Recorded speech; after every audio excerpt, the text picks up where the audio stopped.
estamos iniciando mais um diálogo para tratar de um tema extremamente importante, urgente, que é o câncer de mama, com o Dr. Gustavo Zucca Matz. Doutor, muito obrigado pela colaboração. Ele que é professor doutor pela Unesp de Botucatu e que vai tratar conosco desse tema.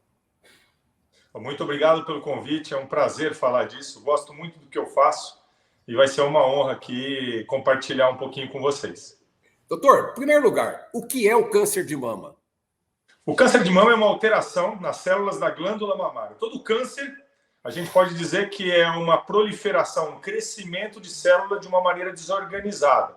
No nosso caso, na mama. Então, a gente vai perceber que essas células, por algum motivo, no decorrer da vida, elas perderam o freio e elas começaram a se reproduzir de uma forma desorganizada, podendo, então, encaminhar células para outras partes do corpo, que é o que a gente chama de metástase, e é isso que caracteriza o câncer, podendo levar uma pessoa à morte. Os dados, né, e as preocupações são significativas em relação ao câncer de mama, mas a ocorrência dele é muito rara antes dos 35 anos, né? Os trabalhos mais recentes que nós temos do Brasil, que são os estudos Amazonas, eles mostram que a gente tem quase que o dobro das estatísticas internacionais no Brasil. Então, por exemplo, se a gente esperaria para essa faixa etária que você comentou, abaixo dos 35, em torno de 7% de cânceres de mama na população feminina, em outros lugares do mundo, no Brasil a gente tem mostrado 14%, ou seja, quase o dobro para essa faixa etária. Continua sendo a faixa etária menos atingida, porém nos preocupa esse número maior aqui no nosso país. E por quê, doutor? Provavelmente os estudos têm demonstrado muitas correlações com o estilo de vida. Então, é aquele pessoal que está se alimentando mal, que não faz as suas dietas adequadas, tendo um ganho de peso desfavorável, que não faz atividade física, está muito envolvido com estresse, dorme mal. Então, são todas essas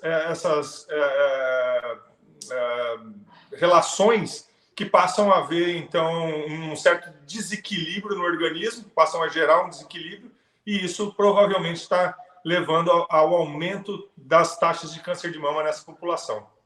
Gustavo, a maioria dos diagnósticos de câncer de mama é benigno. Apesar de ser benigno, não significa que deva se ficar sem fazer o seu exame, autoexame, periodicamente, né? As mulheres principalmente. Nós estimamos de que cada 10 biópsias, o que são as biópsias? São os exames onde a gente tira um pequeno fragmento da mama para ver do que se trata aquela alteração que foi detectada, por exemplo, num exame de ultrassonografia. Estima-se que de cada 10 dessas biópsias, só 3 fossem realmente necessárias para diagnosticar um câncer. Porém, é a única forma que a gente tem realmente de matar a cobra e mostrar o pau. Então, quando existe um exame que sugere uma alteração, é importante muitas vezes que a biópsia seja feita para esclarecer para que caminho a gente deve conduzir aquela paciente. Uma coisa que chama atenção é que, naturalmente, o nódulo que se detecta ou pelo autoexame ou por uma mamografia, ele, na fase inicial, ele é muito pequeno, ou seja, ele deve crescer com o decorrer do tempo não detectado, a partir do momento que detecta, né? Mas, detectado precocemente, existe uma chance de cura enorme, né? O grande ponto é esse. O câncer de mama, ainda não se tem um teste que faça a prevenção que a gente chama primária, antes de ser câncer. Como, por exemplo, no câncer de colo do útero. Você faz o exame do Papa Nicolau e você descobre uma alteração antes que o câncer seja consolidado.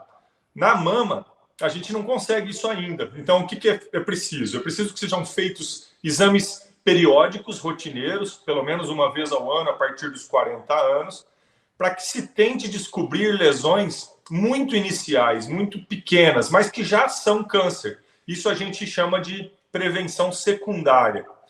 E aí, quanto mais cedo a gente descobre esse problema, eu diria que melhor é o tratamento, maiores são as chances de cura e mais econômico para o Estado fica esse tratamento. Né? Por quê? Porque eu vou usar cirurgias menos radicais, menos quimioterapia, menos tratamentos dispendiosos, para que eu possa dar uma chance de cura para aquela paciente. Então, o menos é mais no câncer de mama. Se o início do nódulo é pequeno, né, menos de 1 centímetro, pelo que eu andei dando uma lida aí, pode ficar difícil a detecção dele de maneira pelo autoexame, pelo toque, a mulher no seu banho lá, ou o homem tocando no seu seio, ou enfim, na mama. É importante a mamografia também, junto ao ginecologista, né? Quando você vai lá, por exemplo, uma vez ao ano, é importante também a mamografia para ver se você pega no início, né? Exatamente. A gente precisa entender o seguinte: quando a gente está falando sobre prevenção de câncer de mama, a gente tem que entender que existem uma gama de alternativas. E elas incluem não só exames, como, por exemplo, você citou mamografia, mas os exames médicos. E a gente muitas vezes esquece de examinar as pacientes que passam por nós. Então, não é só o ginecologista. A pessoa vai fazer um eletrocardiograma. O cardiologista notou alguma coisa errada, ele precisa orientar essa paciente a procurar ajuda. E assim por diante. E isso é que a gente está perdendo muito hoje em dia, porque cada um está preocupado em resolver o seu problema imediato e a gente esquece que o corpo humano ele é de forma integral. Então, fazer uma mamografia é importante? Sim. Mas, no meu ponto de vista, o que é mais importante para a prevenção do câncer é realmente a gente cuidar dos hábitos de vida.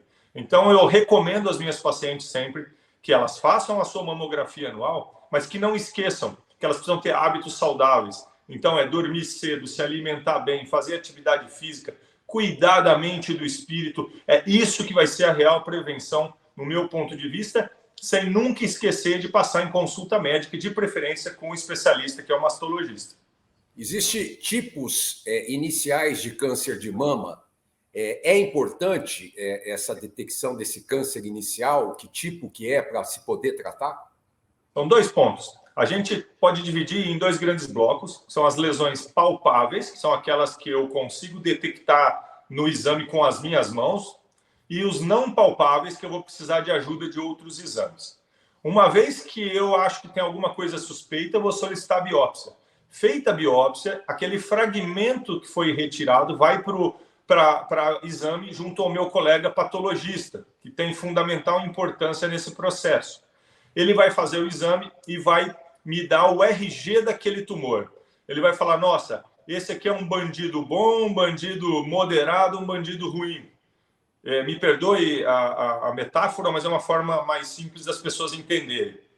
E aí, baseado nessa classificação, a gente vai definir qual o melhor tratamento para cada paciente. E isso é muito importante porque o câncer de mama nos permite uma individualização no tratamento para que a gente consiga prender ou matar o bandido da melhor forma possível. Já vou aproveitar a fala de um político aí extremamente conhecido, que bandido bom ou ruim é o bandido morto, né? Esse aqui é o melhor bandido que existe. E no caso do câncer de mama é assim que a gente quer tratar mesmo. É uma linguagem um pouco talvez agressiva para os dias de hoje, mas essa metáfora ela cabe para o câncer de mama. Doutor, os tipos mais comuns: carcinoma ductal, carcinoma lobular e tecidos conjuntivos. Alguma coisa, tirando as palavras difíceis, aí alguma coisa a considerar? Sim, claro. Olha, eu costumo dizer o seguinte, lembra a história do bandido? Outro dia, eu gosto muito de Star Wars, sabe, Ed? E outro dia eu fiz um filmezinho que eu coloquei lá o Darth Vader, os Stormtroopers, coloquei toda a patota lá do mal. E eu disse, olha, eu já vi o bonzinho matar e já vi o ruim ser curado. Então, independente do nome que a gente dê ao problema, o importante é que a pessoa precisa ter consciência de que existe tratamento e que se a gente empenhar no momento oportuno, da forma correta, com as técnicas certas, a gente consegue tratar independente do nome, independente do grau, independente de... Eu acho que é sempre ter essa questão da esperança. Se a gente meio que taxa determinada situação, determinado paciente como grave, a gente quase que dá uma sentença e eu não concordo muito com isso. Eu acho que sempre tem que ter esperança nesse tratamento. Cânceres em homens, né? Não é muito comum, porém tem que ficar atento também, né? A gente tem uma taxa baixa de aparecimento do câncer de mama em homem. Para você ter uma ideia, em 0,1% dos cânceres de mama, dos cânceres do homem são na mama. E equivale a 1% dos cânceres de mama, aqueles que acometem os homens. Mas a gente não é porque é baixo o número que a gente vai deixar de prestar atenção. E qual que é o grande problema? O homem é um pouquinho mais desleixado. Então ele percebe o nódulo e ele demora para procurar ajuda. Ele acha que aquele nódulo é porque a bola bateu no peito na hora do jogo de futebol no sábado à noite e ele não dá importância para aquilo e a coisa vai evoluindo. Mas as regras são exatamente iguais ao câncer de mama para a mulher. Quanto mais cedo a gente descobrir, melhor é o tratamento. Talvez pela incidência baixa, né, e até por um problema cultural, eu acho que o homem não tem noção, eu acho que é desinformação, ele não tem noção que ele pode ter o câncer de mama também. Eu acho que é desinformação porque vai muito em cima da mulher, né? Todas as divulgações, publicidades, etc, é em cima da mulher. Nunca vi falar de homem, por exemplo, mas é possível, mesmo que pequena chance. Não, é perfeita a sua colocação. E a desinformação é o nosso grande inimigo no câncer de mama. Isso cabe para a mulher também, porque ainda muitas pessoas chegam até os serviços de referência com casos de câncer de mama avançados porque achavam que não era nada, achavam que era um problema que ia se resolver espontaneamente, que não precisavam de ajuda. E quando chegam, já chegam com casos avançados, o que dificulta muito o nosso trabalho e limita a eficácia do tratamento. E no homem, isso é um pouquinho piorado, porque, além disso, além dessa desinformação, tem o próprio desleixo do homem mesmo. Isso está mudando, mas ainda é muito frequente e é um ponto negativo. Bom, falar sobre o câncer metastático não é muito legal, mas vamos lá, temos que falar. A possibilidade de, quando tardiamente se identifica esse nódulo, pode acontecer dele já ser metastático e está aí no sistema linfático.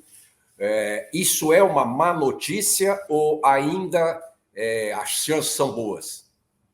Olha, eu sempre sou otimista. Quem me conhece sabe disso. Eu tento tratar as situações da maneira mais positiva possível sempre. Claro que quando a gente tem uma disseminação da doença para outras partes do corpo, e isso é o que significa uma metástase, a gente limita um pouquinho mais as chances de cura. E muitas vezes a gente vai trabalhar com aquela paciente como se a gente estivesse tratando uma doença crônica, como, por exemplo, diabetes, como, por exemplo, uma pressão alta, onde o paciente vai viver a vida toda com aquele problema e depois de muitos anos, talvez ele morra de uma outra causa. Então, a gente passa a lidar com esse paciente de uma forma diferente, como se a gente estivesse lidando com uma doença crônica. Contudo, vale dizer que hoje nós temos avanços em muitas frentes, com diversas drogas diferentes, e essas drogas têm mostrado um potencial muito grande de combate, inclusive regredindo doenças avançadas ou metastáticas, né? Ou seja, células que estão em outras partes do corpo que podem desaparecer desde que a gente acerte a medicação correta para aquele tipo de célula. Resumindo, né, dentro dos fatores de risco, né, é importante entender que cada um desses tipos de câncer tem um tratamento correto. Né? Perfeito. Já que nós falamos do bandido, para cada câncer tem uma bala certa para acabar com esse bandido. Exatamente, esse é o ponto. O tratamento ele envolve cirurgia, envolve quimioterapia, envolve imunoterapia, hormonoterapia, radioterapia, não necessariamente nessa ordem. Eu brinco que imagina que a hora que o paciente vai para o tratamento é como se ele estivesse diante de uma escada com vários degraus, e esse paciente ele pode ir subir essa escada degrau por degrau, ou eventualmente saltar algum, ou ter que voltar para trás em algum degrau, mas que se ele pegar firme, junto com uma equipe que é o corrimão dessa escada, e ele segurar toda hora que ele precisar nesse corrimão pedindo ajuda, com certeza ele consegue subir a escada e na hora que chegar lá em cima, vai olhar para baixo e vai dar uma risada bem grande, porque vai conseguir passar por essa experiência aí, que eu sei que não foi boa, mas que passou e vai fazer dele uma pessoa diferente. Doutor Gustavo, causas do câncer de mama, a genética é a principal? A genética ela é considerada responsável por uma taxa de 5 a 10% dos cânceres de mama que a gente tem na população. Então, note que, na verdade, deixa eu corrigir minha palavra, minha resposta. A genética ela é fundamental para o câncer. Então, eu diria que 100% tem relação genética, porque depende da informação dentro da célula, que é onde está o gene, para que, se ele tiver com uma alteração, aquela célula não tenha controle e se reproduza. Eu acredito que a sua pergunta deve estar relacionada à hereditariedade, se o gene passa de uma geração para geração. Nesses casos, aí sim de 5 a 10%, corrigindo a minha resposta. Então, a genética ela é importantíssima no câncer de maneira geral, e a hereditariedade, que é quando o câncer passa de pai para filho, mãe para filho, né, de geração para geração, essa sim responsável em 5 a 10% da população.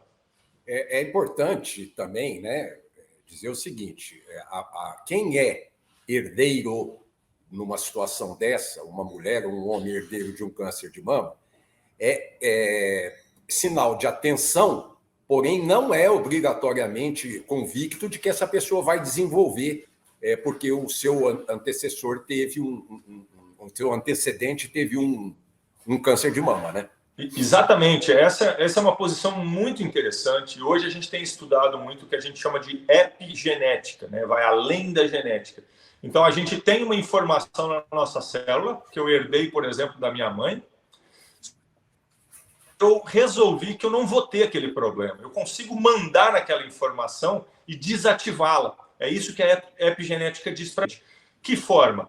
Daquela maneira que eu comentei com vocês. Então, eu resolvi mudar meus hábitos de vida. Então, eu faço atividade física diária, eu me alimento bem, eu evito situações estressantes, eu faço terapia, eu evito drogas ilícitas que seriam prejudiciais para mim, coisas desse modo, né? Citando aí algumas. Então, isso faz com que eu controle a programação da minha célula, inibindo aquela célula de se manifestar como um câncer. A epigenética hoje está ganhando muita força. Existe um livro que eu recomendo aí ao pessoal que está nos ouvindo, que chama A Biologia da Crença, que fala muito sobre isso e é muito interessante. O tratamento psicológico, ele é tão importante para o paciente como também para a família do paciente. Além disso, para quem cuida do paciente, nós também precisamos de ajuda, porque o peso de todo esse caminho que o paciente percorre, ele é compartilhado com os profissionais de saúde. Então, os profissionais também precisam desse suporte. Mas é fundamental a gente ter um equilíbrio emocional e espiritual durante essa... Eu brinco que é uma travessia, né, de barco, esse tratamento todo, desde a hora que a paciente recebe o diagnóstico, que o tempo muda e só ela pode segurar o leme do barco, e a água é gelada, o frio o vento é frio, e nós estamos ali junto do paciente. Todo mundo precisa desse apoio, desse suporte psicológico. Eu tenho a felicidade de trabalhar com a minha esposa, que é psico-oncologista, então eu aprendo muito com ela e a gente dá esse suporte especial para os nossos pacientes, por achar que isso é parte integral desse tratamento e fundamental para que o paciente consiga lograr aí os seus resultados positivos, né? Sarar, curar da doença ou controlar esse problema tão desagradável que é o câncer de mama. O paciente que apresenta um nódulo, um quadro de câncer de mama, benigno ou maligno, ao se tratar, existe um prazo de tratamento e observação por parte dos médicos para ver se ele volta. Se existe a possibilidade não somente dele voltar, mas aparecer um outro nódulo ao longo da vida dessa pessoa? Sim. Essa paciente, uma vez tratada, ela vai ser acompanhada, eu costumo dizer, para o resto da vida. A paciente fica nossa amiga mesmo o resto da vida. Por quê? Porque a gente nunca sabe e nunca tem certeza de que a gente conseguiu eliminar todas as células com o problema. A gente parte do princípio que a gente vai sempre fornecer o tratamento mais ideal possível e que aquela paciente vai ser realmente curada. Contudo, a observação ela vai persistir e a gente vai recomendar um retorno rotineiro nos primeiros anos mais próximo. Depois a gente afasta isso porque vai diminuindo a chance disso acontecer. Eu brinco que isso é o corvo. Então, a paciente que passou pelo câncer de mama, ela ganha de presente um corvo que de vez em quando sobrevoa a cabeça dela. E o que eu peço para essa paciente é que ela não deixe o corvo fazer ninho na cabeça. Então, ele vai aparecer, aquele medo na hora de fazer o exame de segmento, de fazer a mamografia. Ela vai sempre ficar com aquela angústia. Nossa, eu tenho que ir lá no Dr. Gustavo Zucca, será que eu vou encontrar alguma coisa? Aí, na hora que vem na consulta, a gente faz os exames, a gente afasta o corvo. Aí, quando ela vai voltar, esse corvo sobrevoa de novo. Então, o que não pode é deixar esse corvo fazer ninho. Essa paciente precisa ter iniciativa de mudar os hábitos de vida dela para que ela consiga, então, afastar qualquer risco dessa doença voltar. E se voltar, Edson? É o fim do mundo? Não, também não. E é importante que as pessoas entendam isso. Se voltar, nós vamos estar lá junto e nós vamos achar outra alternativa para combater o problema e controlá-lo. Nós estamos indo para o final do programa. Eu queria que o senhor falasse rapidamente para mim que nós falamos dos genes herdados, mas nós temos que falar também do avanço de idade, obesidade, primeira menstruação precoce, entrada da menopausa e idade avançada, nunca ter engravidado ou ter passado pela primeira gestação, uso de medicamentos de terapia hormonal e consumo de bebidas alcoólicas. O peso de tudo isso em ter um câncer de mama. Eu acho fundamental. Todos esses fatores que você citou, eles estão envolvidos com as questões de hábitos de vida, né? Então, é importantíssimo que a gente preste atenção nisso e, no meu ponto de vista, são fundamentais para que a gente faça a real prevenção do câncer de mama e que a gente controle qualquer problema que eventualmente tenha acontecido. Então, a gente diz que uma paciente que demorou para ter a menstruação, que engravidou mais cedo, supostamente ela é protegida de ter alterações na mama. Hoje eu tenho uma visão um pouco diferente. Eu acho que os hormônios, de maneira geral, eles protegem a mama, os hormônios naturais, né? Então, eu vejo isso de forma positiva. E a partir que a mulher chega ali por volta dos 40 anos, ela começa a ter uma queda hormonal e aí ela se expõe para metabólitos hormonais ruins. Então, é importante também que ela tome cuidado com isso, que ela mantenha um peso adequado, porque o aumento de peso acaba alterando esse padrão hormonal e é isso que vai alterar a paciente. Então, de maneira geral, cuidar dos hábitos de vida é fundamental para a prevenção do câncer de mama. Quero agradecer ao Dr. Gustavo Zucca Mattis, mastologista, especialista, que nos deu uma aula sobre câncer de mama. Dr. Gustavo, muito obrigado. Até a próxima. Eu que agradeço, muito obrigado e sempre à disposição de vocês. Pessoal, semana que vem estamos de volta. Até lá.